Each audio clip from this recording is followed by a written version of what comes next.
नमस्कार साथियों।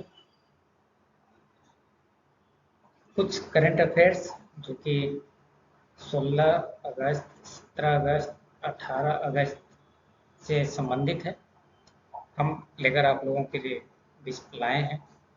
आइए देखते हैं उनमें क्या है। पहला है, 15 अगस्त के दिन प्रधानमंत्री के द्वारा लाल किले से राष्ट्र को संबोधित किया गया और उस संबोधन में प्रधानमंत्री ने पीएम विश्वकर्मा योजना के बारे में देश को बताया।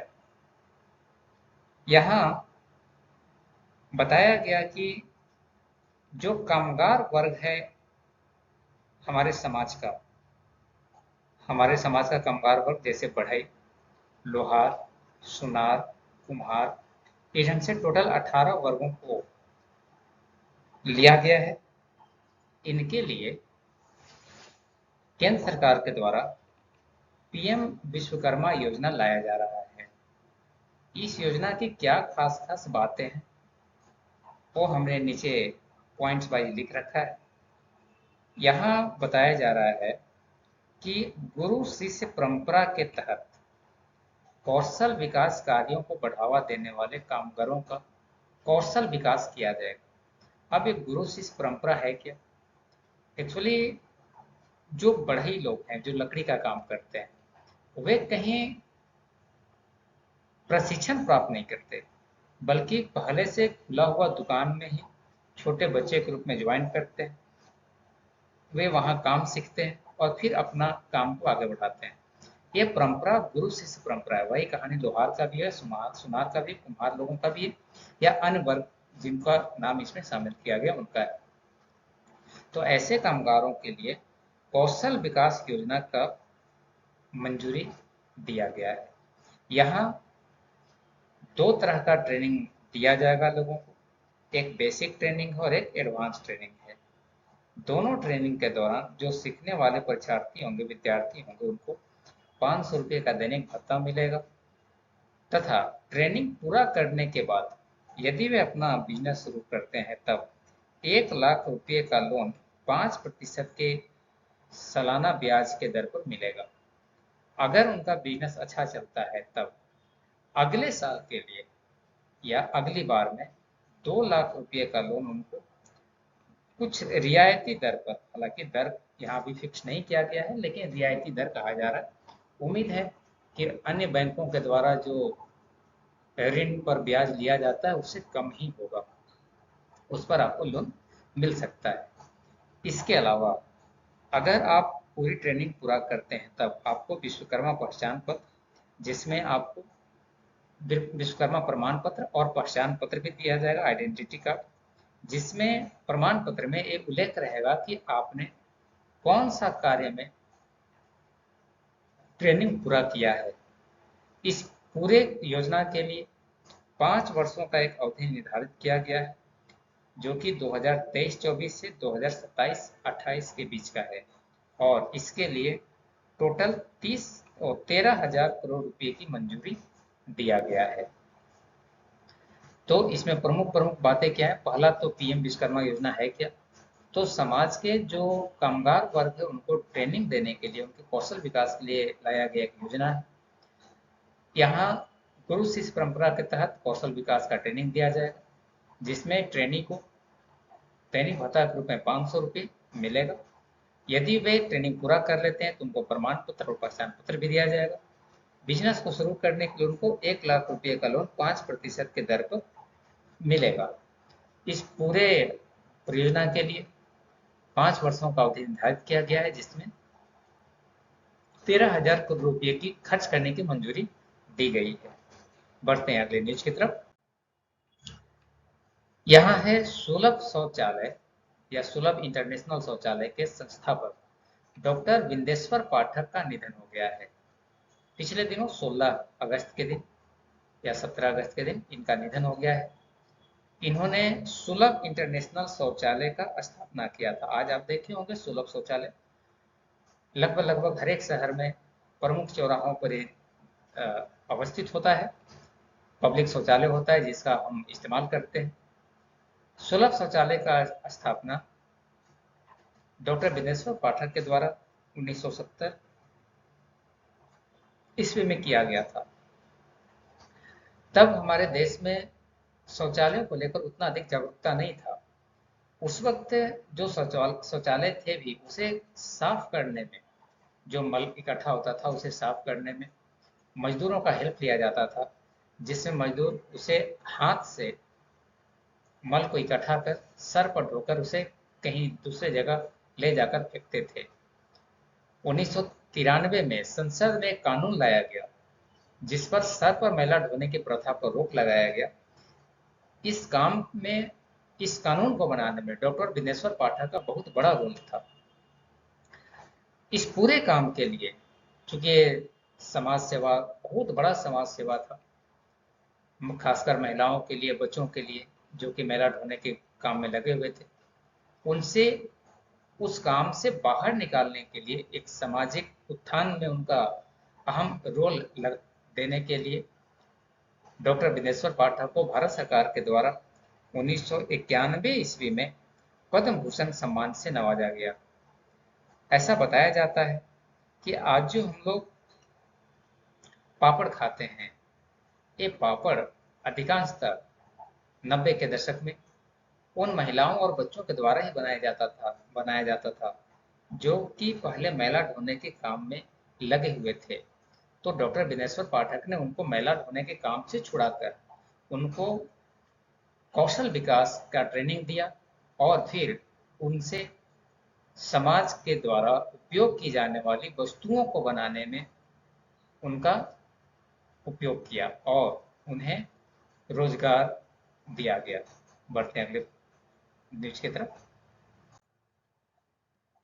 पिछले दिनों ही नेहरू मेमोरियल म्यूजियम नई दिल्ली,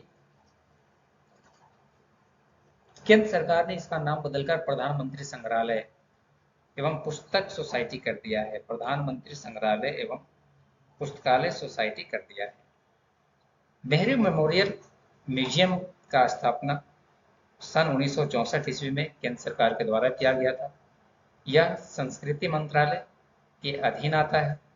इसकी स्थापना प्रथम प्रधानमंत्री पंडित नेहरू जी के सरकारी आवास, जिसे हम लोग त्रिमूर्ति भवन के नाम से भी जानते हैं, उसके प्रांगण में स्थित है ये।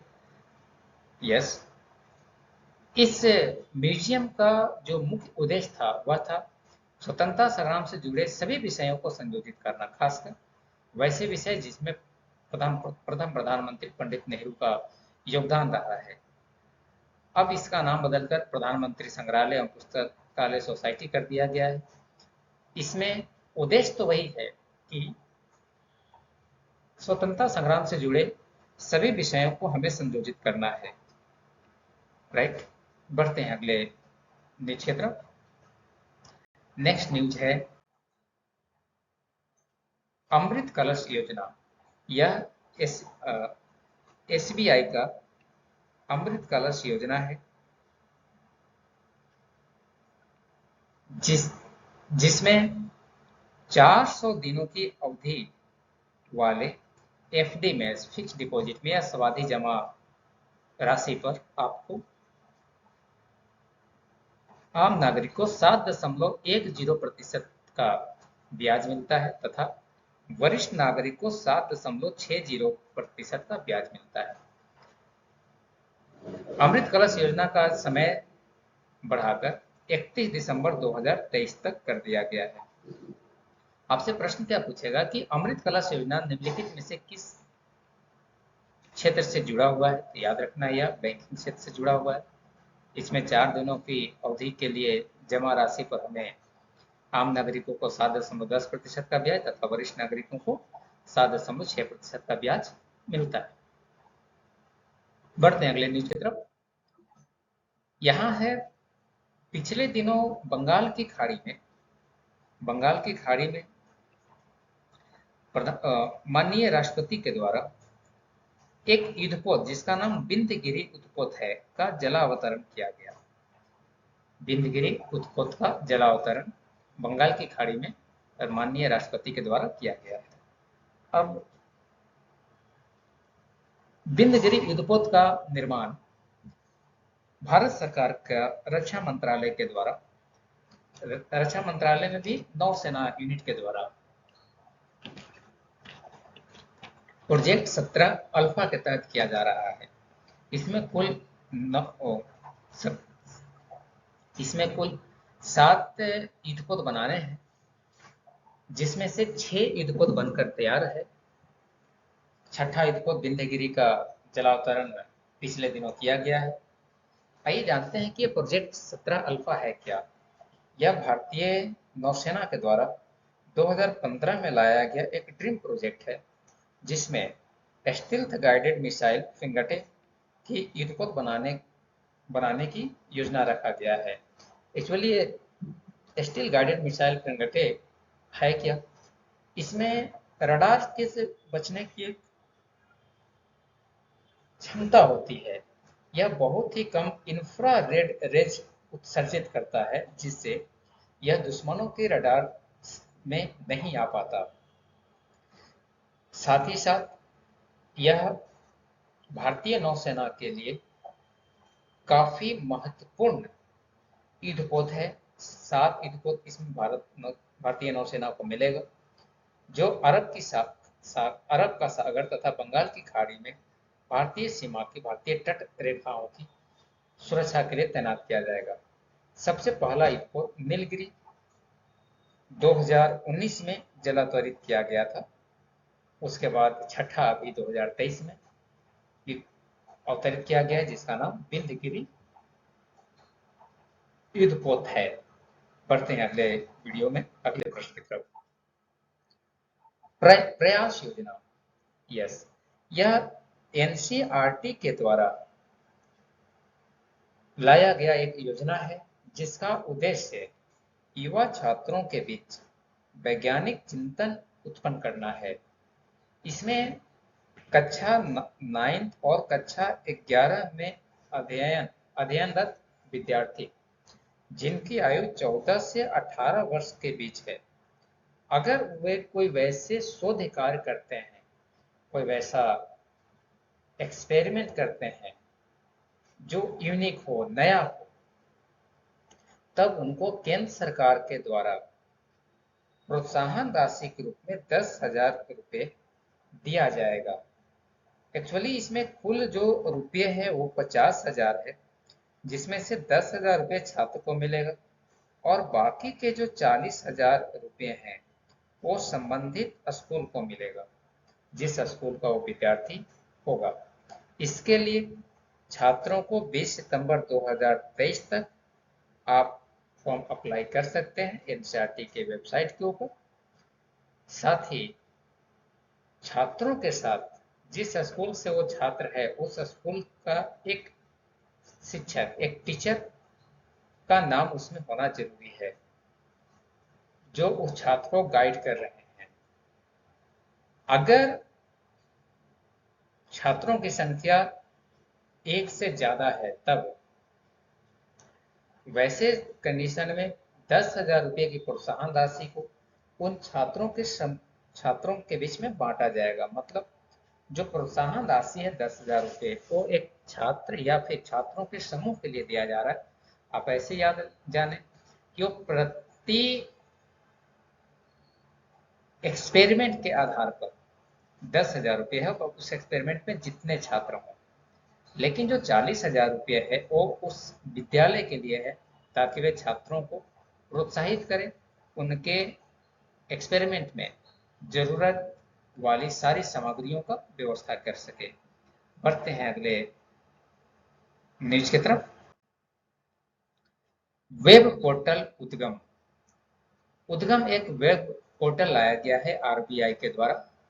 आरबीआई के वर्तमान गवर्नर डॉक्टर शशिकांत दास हैं। इनके द्वारा 17/8/2023 को लॉन्च किया गया है उद्गम वेब पोर्टल। एक्चुअली उद्गम वेब पोर्टल एक ऐसा वेब पोर्टल है जिसमें बिना दावे वाली सारी राशियों को एक जगह इकट्ठा किया गया है। वैसे पैसे जिनका कोई भी दावेदार नहीं है, उनको एक जगह इकट्ठा किया गया है। यदि कोई भी नागरिक उनसे लगता है कि हमारा कुछ राशि है जो बैंक हमें नहीं दे रहा है, अगर कोई भी डिटेल आपके पास है तो आप उसकी मदद से उद्गम वेब पोर्टल पर जाएं, उस राशि को सर्च करें और आप उस पर दावा कर सकते हैं कि यह राशि हमारा है। नागरिक हित में उद्गम पोर्टल को लाया गया है जो कि काफी सुविधाजनक है। धन्यवाद। इस वीडियो में इतना ही। मिलते हैं अगले वीडियो में कुछ और करंट अफेयर्स के साथ। अगर वीडियो पसंद आया हो तो इसे लाइक करें, चैनल पर नए हैं तो सब्सक्राइब करें, साथ ही साथियों के साथ शेयर भी करें ताकि वे भी इस वीडियो से लाभ उठा सकें। धन्यवाद।